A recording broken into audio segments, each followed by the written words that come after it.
I couldn't believe that Liu Kang welcomed me in Earthrealm, or that he thought me worthy to study with his Shaolin masters. After a lifetime of wishing for one, I finally had a home. But my joy was tempered as I thought about Serena.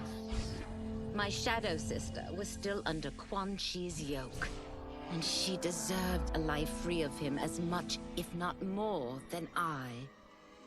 Quan Chi and my other sisters proved tenacious, but they were no match for my blade.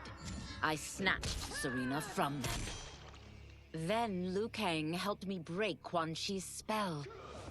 Her mind free of his influence for the first time in years, Serena chose to join me in Earthrealm. My sister and I once again fight side by side. Only now we do so for Earthrealm. Together, we have formed the Order of Light. While the regime had changed, little else had. My people still suffered in silence, ignored by the rest of Outworld. Though now I knew Empress Melina's secret, that she was also afflicted with Tarkat. If anyone would help, it would be her. But how to get an audience? Syzoth. He was the Empress's new emissary to the Zaterrans. I asked him to introduce us. At great personal risk, he agreed. And as I'd prayed, the Empress was willing to meet. Even better, she would visit the colony. She was shocked to see how we lived. She moved quickly to provide for our care and comfort. Thanks to the Empress and Syzoth, we Tarkatans are no longer pariahs. Until our disease can be cured, that will do.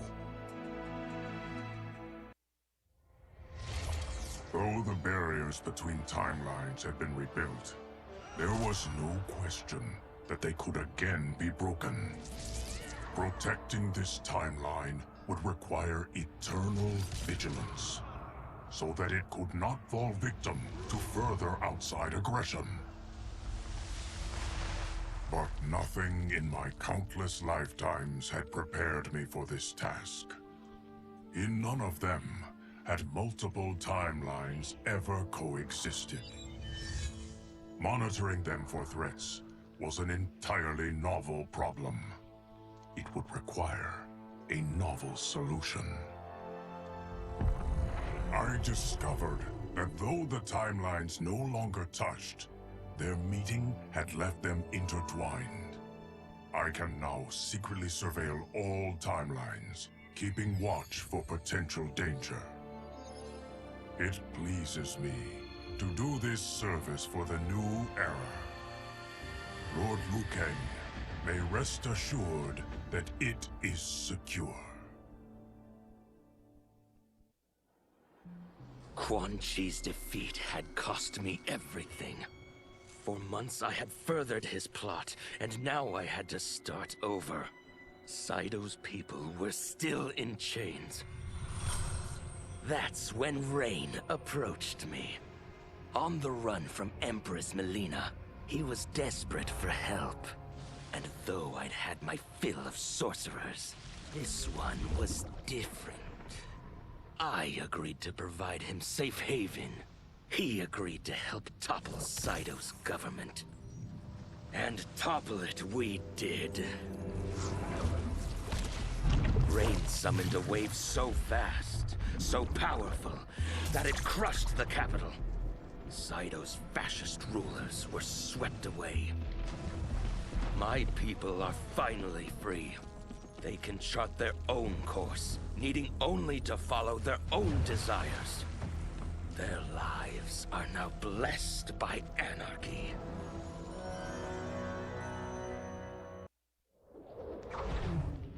Since this whole thing kicked off, I'd wondered why Liu Kang chose me to be a champion.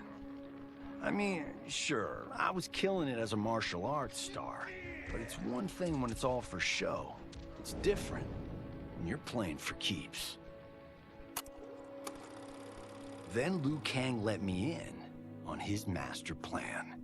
He wanted the masses to know about the world beyond them, the one filled with gods and monsters, and he wanted me to tell him about it. But I knew revealing the truth all at once would be too shocking of a plot twist for most. That's why I pitched doing a bunch of stories, to slowly get people used to it. And if there's one thing I can do, besides kick ass in combat, it's build a cinematic universe. I'm serving up movies, streaming series, games, you name it. I like that I'm doing a public service. And it doesn't hurt that I'm making more than a few bucks. It's the kind of synergy that would make any studio mogul proud.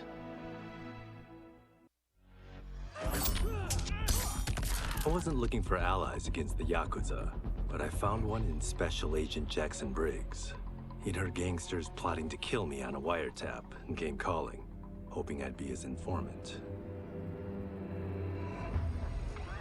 We planned to part ways when we got the job done. But then, Shang Tsung showed up to steal Sento. Needless to say, Jackson had questions. It blew his mind to hear that the stories in Johnny's movies were real. Once the shock wore off, Jackson quickly sized up the threats Earthrealm faced. To deal with them, he got his bosses at the FBI to form the Outworld Investigation Agency. When he asked me to sign on, I hesitated. After all, me? A government agent? But it's an important job. And more importantly to me, an honest living. General Shao's revolt left Outworld's armies in tatters. We were vulnerable to enemies both foreign and domestic. That's why my sister asked me to take command, to stitch her military back together and purge Shao's loyalists within it.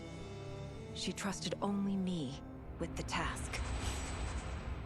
The soldiers, however, had little faith. They thought me a spoiled dilettante, unprepared and unfit to serve. That I could fight mattered little. All that mattered was that I wasn't one of them. I finally earned their loyalty by orchestrating an epic victory over Shao and his rebels. Though the general himself escaped, his forces were smashed. For as long as I am able, I will lead the Empress's armies in defense of Outworld. Through strength, we will achieve peace. It was inevitable that the Shaolin Masters had me join them. They knew just how much future initiates could learn from me. Shujinko was one of my earliest. His ability to absorb anyone's powers and skills was amazing. With the right training, he could become our greatest champion. I knew that I alone could give it to him. But as his proficiency grew, so did his ego. In love with himself and his power, Shujinko became a threat to the realms. He hadn't learned humility, because I wasn't the one who could teach it. I should have listened to Raiden's warning and not tried to train Shujinko alone. After he was subdued, Shujinko's accumulated abilities and memories were taken from him. He is once again a new initiate, ready to begin his training. This time, Raiden and I train Shujinko together. He will become the champion he is destined to be.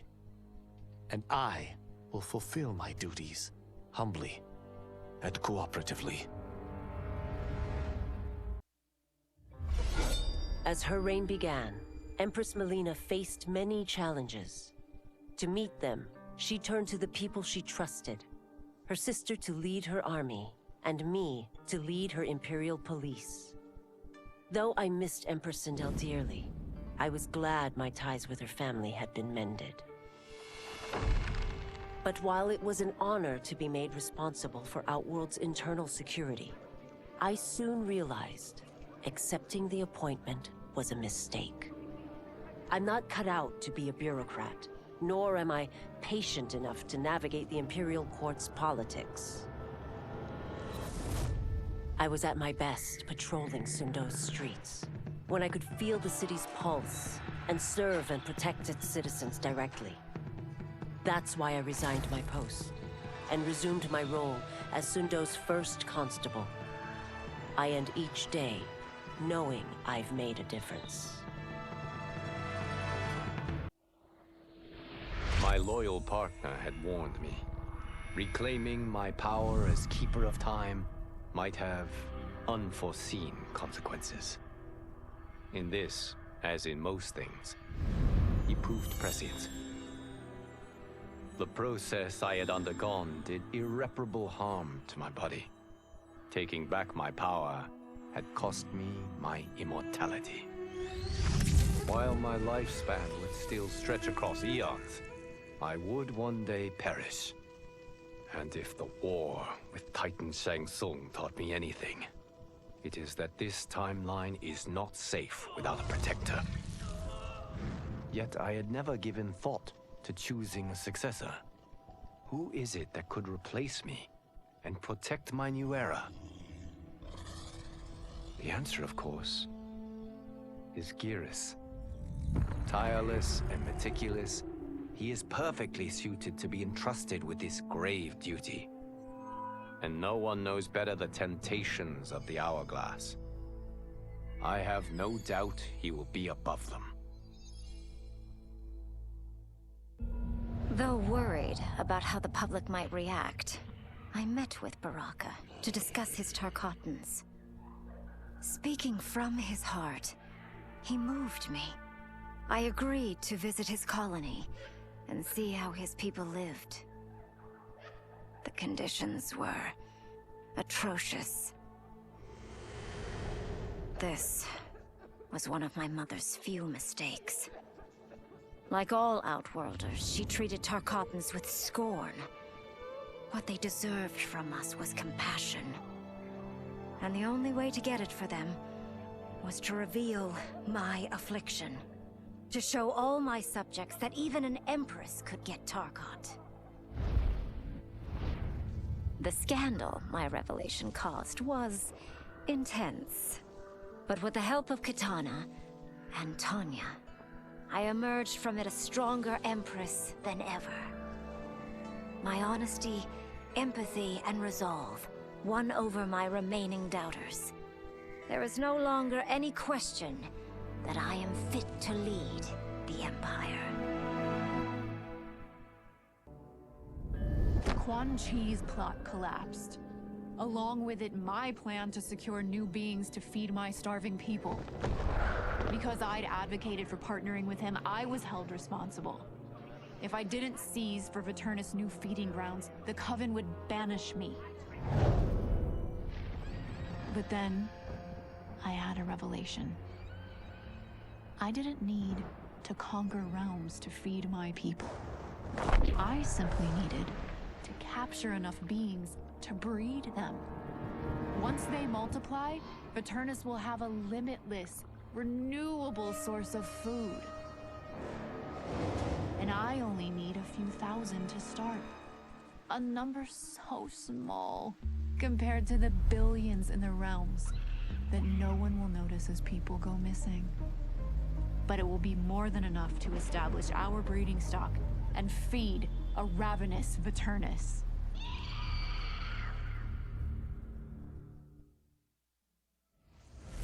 Were it not for my godly counterpart, I would not have survived the battle against Titan Shang Tsung. Meeting him, though, raised questions. Why did I replace him in this new era? Why was I made mortal? Lord Liu Kang told me of his Raiden's nobility and righteousness, about his steadfast leadership in the defense of Earthrealm. He also told me about Raiden's dark side, how he could be consumed by rage and cast aside the rules he otherwise lived by. Making me mortal and incapable of such anger was to keep me from following in his footsteps. Though I understood the reasons why, I felt I had been done a disservice. To survive the coming battles, I may need the edge that only great rage can bring. As the Shaolin couldn't aid me, I sought out someone who could. Someone to stoke the fire within me and teach me to master it. For this, I could have no better teacher than the Shirai Ryu's Grand Master. To elude capture by Empress Melina, I joined Havoc's crusade in Saido. There, I summoned more magic than I thought possible, and drowned out the old regime. Havoc's longed-for anarchy had been achieved. He was more than satisfied. But I was left empty and broken. Had I been satisfied as Outworld's High Mage, not let myself be tempted by Shang Tsung, a great city would not now lay in ruins. I've caused devastation, ended thousands of lives, all because of my blind ambition. I've betrayed my oath, my sovereign, and my realm. These high crimes merit punishment, and I'll accept whatever the Empress gives me. My only ambition now is to one day be forgiven.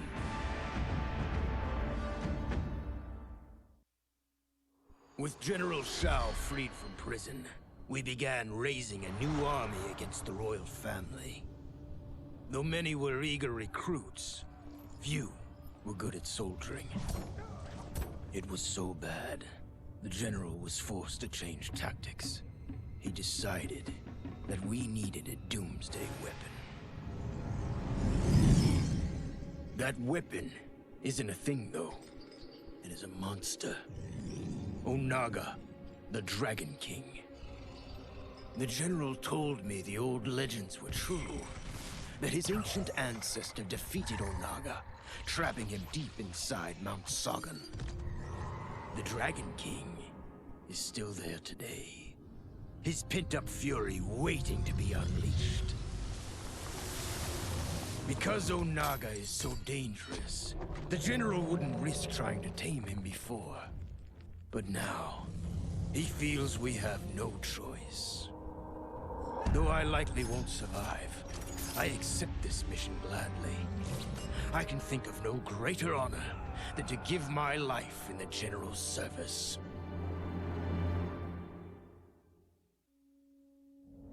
After fleeing Outworld, I hadn't expected to return. But then, I also hadn't expected the new Empress to make me an offer I couldn't refuse. To thank me for helping stop General Shao's rebellion, she asked me to be her emissary to the Zaterrans. Going home, bearing the seal of the royal house, I would show, once and for all, that my mutation wasn't to be feared. That it wasn't a source of shame. To my surprise, I was welcomed.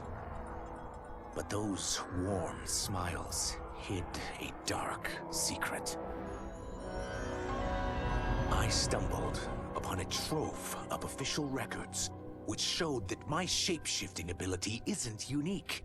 Many Zaterrans are born with it, but are killed by their government to keep it from spreading.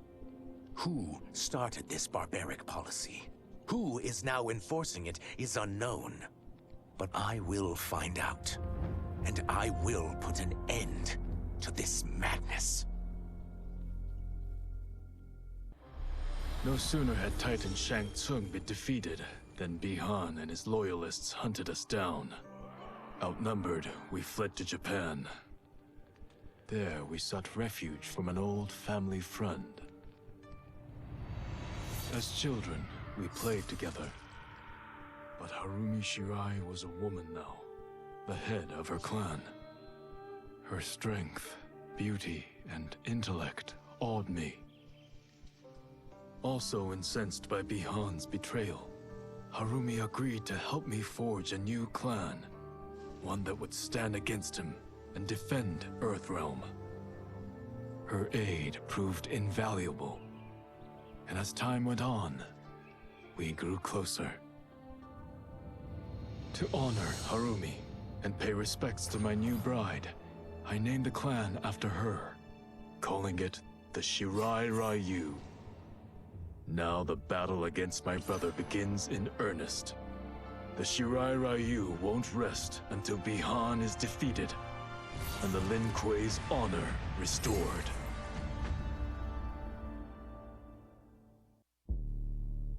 After escaping Lei Chin prison, I was hounded by the Imperial Police. I needed a place to hide and to recuperate while I plotted the best way forward. I knew the remote canton of my youth would be perfect. To escape capture, I traveled by sea. Little did I know that a gargantuan storm was brewing. My tiny craft was smashed apart. I closed my eyes, waiting to drown, hoping that the Netherrealm wouldn't claim my soul. But when I reopened them, I found myself not in hell, but on a deserted island. From its ruins, I could tell that great sorcerers had once lived there. In the caves beneath the ruins, I found what I can only describe as a well of souls. Once I learn how to wield its power, I will become invincible.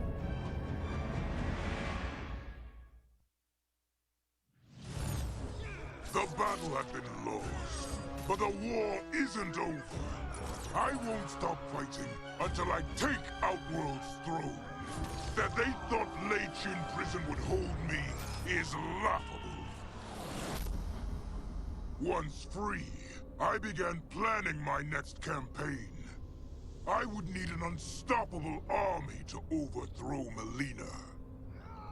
Unfortunately, most of my former soldiers lacked the courage to rally to my standard.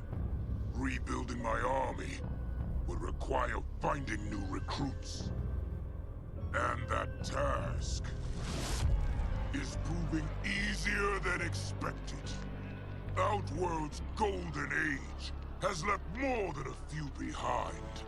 Without hope, without power, they eagerly heed my call to tear down Melina's government.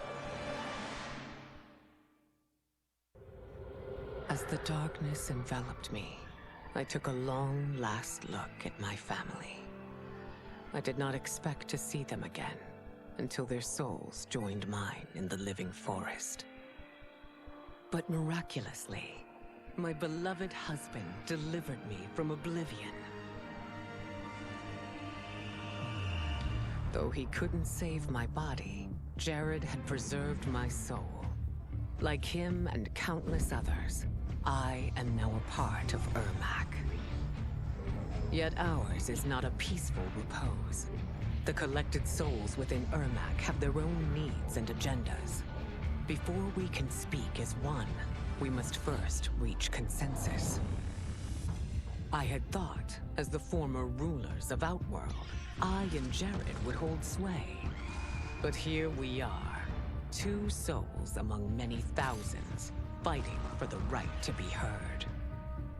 And if there is one thing we do well together, it is fight. We will win the right to govern Ermac as we once had governed Outworld. And we will rule for the benefit of all.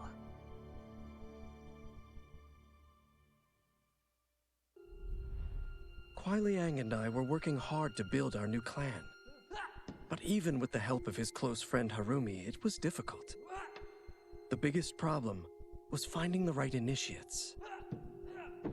Then, one night, While walking outside Harumi's compound, I was attacked. I thought at first it was a Lin Kuei assassin, but his strikes were too uncertain, too angry. My attacker, it turns out, was a boy. Homeless and hungry, his assault was born of desperation. He needed money so that he could eat. It was like looking at myself 15 years ago. I would have ended up just like him if the Lin Kuei hadn't taken me in. So I took the boy to Kuai Liang, who also appreciated his fire. We made him our first initiate. The boy's name? Hanzo Hasashi.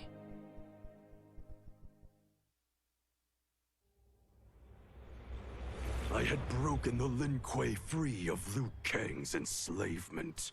We were now masters of our destiny, and could take our place among Earthrealm's great nations. But taking and holding territory would require a vast army. I needed more fighters to make our presence felt. Then I recalled Shang Tsung's dragon warriors. An army of them would be unstoppable.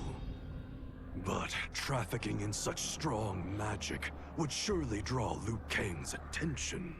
Sector advised that we avoid detection by building our army using science, not sorcery. We've invested much into this endeavor, and we are beginning to see results. Once again proving the depths of Sector's genius. When we are done, all of Earthrealm will honor our desires and heed our demands. If not, they will face the Lin Kuei's wrath. Until recently, I hadn't met Li Mei, but I had heard the stories. How the Umgadi's matron superior blamed her for not preventing Emperor Jared's murder. How she quit in disgrace rather than accept punishment. But those stories didn't fit the woman I now knew. Li Mei would never have been so negligent. Eventually, I uncovered the truth. The failures and mistakes which led to the Emperor's murder, they resulted from poor decisions made by the matron superior themselves. They made Li Mei their scapegoat. When the Empress found out, she wanted the Umgadi disbanded. But I convinced her that it could be reformed. To make sure it did, she put me in charge. I am humbled by this sacred responsibility. The Umgadi, my sisters, they are my life. I will not let them be brought down by the acts of a selfish few.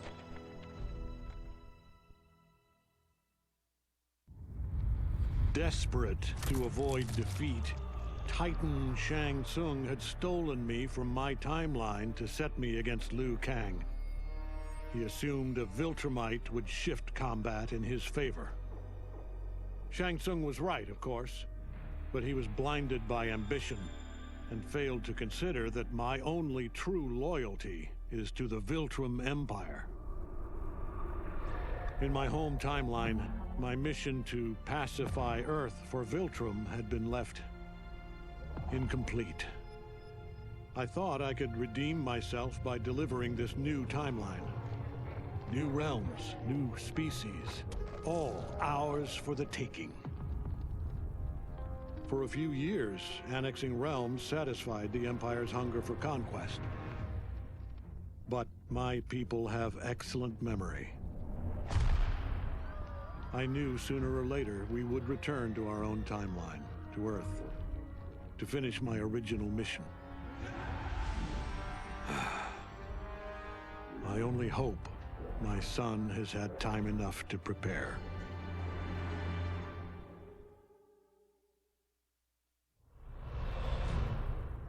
Though Ermac had freed me from my Legion cell, I found myself no less imprisoned. I had no allies, no benefactor, and no obvious path back to power. And power is what I crave. But why should I settle for the scant abilities of someone who is an underling sorcerer? I should be the one who controls history, who bends people and events to my whim. I should control the hourglass and wield it as the keeper of time. While I search the realms for the hourglass, I further master the dark magic needed to destroy Liu Kang. My quest may take a lifetime, but it will be worth it.